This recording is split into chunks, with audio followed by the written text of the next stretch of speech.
Could something as simple as your vitamin D levels influence your cancer risk or treatment outcomes? Here's where the clarity gap often shows up. Vitamin D is often talked about as a bone supplement or framed as a winter supplement that you take, but rarely is it part of the serious conversation about cancer biology and survival. And yet, when you look closely at the available data, a pattern keeps resurfacing around both immune function and treatment outcomes. I'm Dr. Kenny, a dual doctorate and IFM certified functional medicine practitioner, and I help people get to the root of these conversations around nutrition and root cause care through a functional medicine lens with an evidence-based perspective. And if you appreciate this nutrition-related content through a functional medicine lens, go ahead and give this video a like so that I'll make more just like it. So let's slow this down and look at the link that we actually know between vitamin D and cancer. To understand where this connection lives, we also have to zoom back out and understand the larger context of vitamin D in the optimal functions of the body. Because the way vitamin D behaves biologically can be quite different than what most people think. Most of us learn about vitamin D in context of bone health, strong bones, prevention of osteoporosis, but that framing only tells a small part of vitamin D's story. Vitamin D actually behaves much more like a hormone signal than a traditional vitamin. After vitamin D enters the body, whether it's through food or sunlight or supplementation,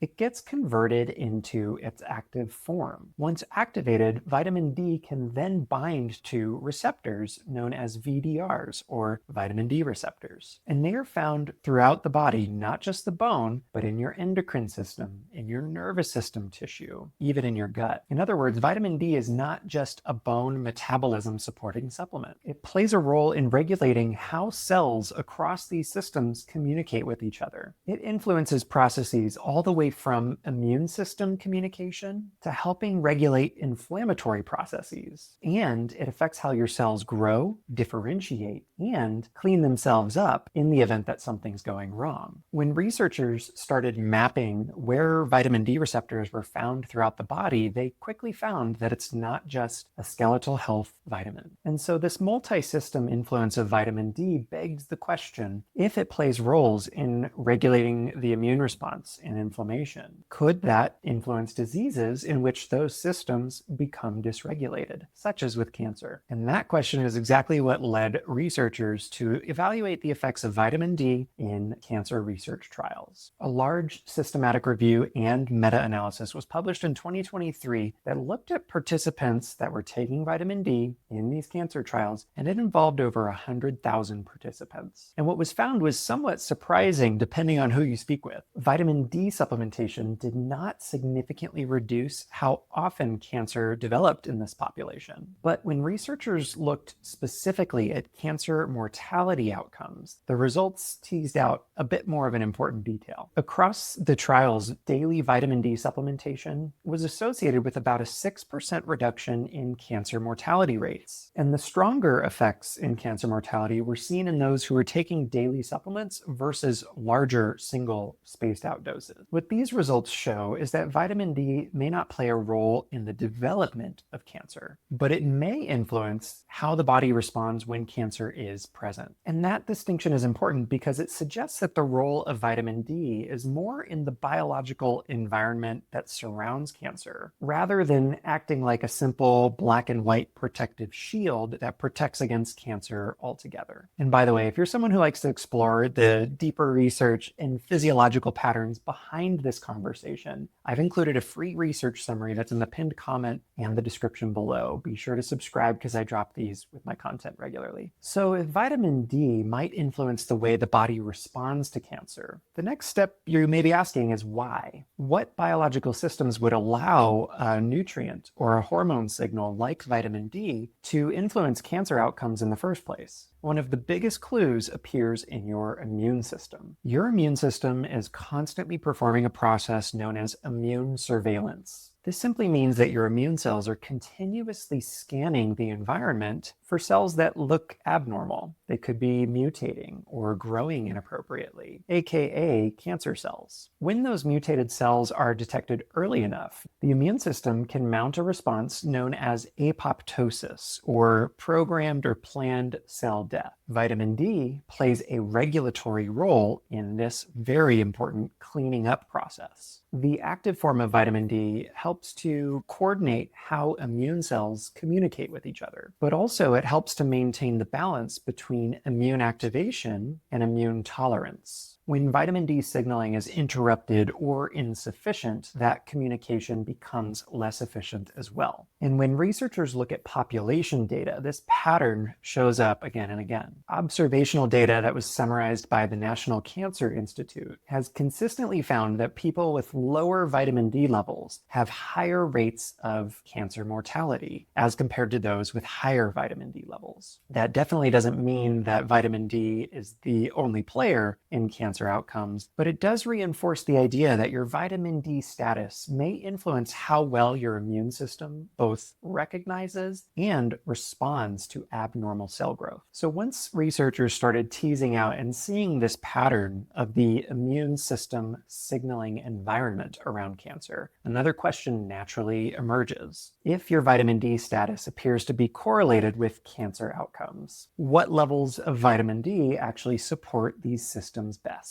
And shocker, the answer tends to be a bit more complicated than the ranges listed on traditional lab reports. A separate meta-analysis that was published in 2022 looked at similar outcomes in patients who had a diagnosis of cancer and were also taking vitamin D. And this study showed about a 10% mortality reduction in patients that were taking the vitamin D versus the control group. This shows us that the research is pointing in the same direction. Superficially, a lab range in the functional medicine space that we might look for vitamin D optimization is between about 60 to even 80 nanograms per deciliter. A vitamin D level that's considered normal on many conventional labs may not necessarily reflect the range in which vitamin D is active for that individual. And that becomes an important differentiator here, because vitamin D levels in your blood do not act in isolation. They are a snapshot in time. They are influenced by your sunlight exposure, by your metabolic health, by your inflammatory burden throughout the body, and by how efficiently vitamin D is ported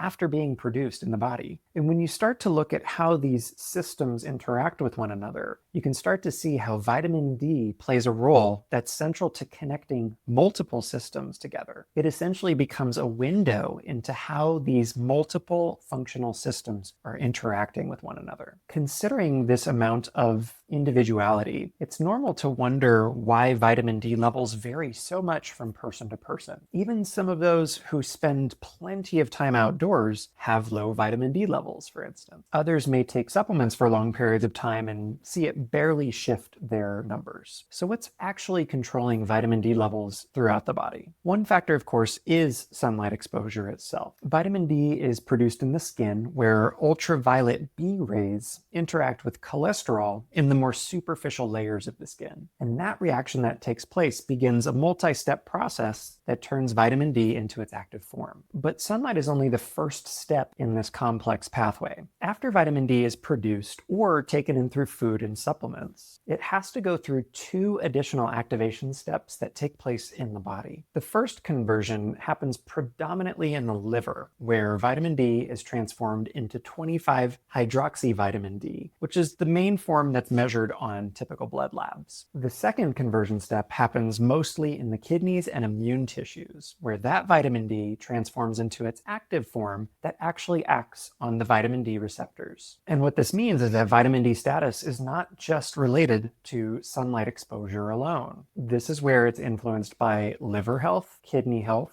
inflammation, metabolic health, and beyond. So when someone's vitamin D levels are low, the main question isn't just how much vitamin D are they taking in through their diet or the sun. The deeper question becomes, how efficiently is their body activating the resources of vitamin D? And that perspective begins to shift the conversation away from a simple levels and intake-based conversation towards something more systemic and connected. And the behavior of vitamin D shows this exactly, because your vitamin D levels often behave a lot less like a single nutrient marker and more like a signal about the overall state of the body's function across systems. For example, chronic inflammation can interfere with vitamin D signaling, and metabolic conditions such as insulin resistance or the blood sugar roller coaster can alter how vitamin D is both stored and activated. Even lifestyle factors like limited sun exposure, which is expected, but also irregular sleep patterns, can gradually shift your vitamin D levels over time. So vitamin D levels often reflect the combined influence of immune system activation, inflammation, metabolic signaling, and your lifestyle rhythms. And that's why the vitamin D conversation deserves a bit more nuance, and it actually becomes a lot more interesting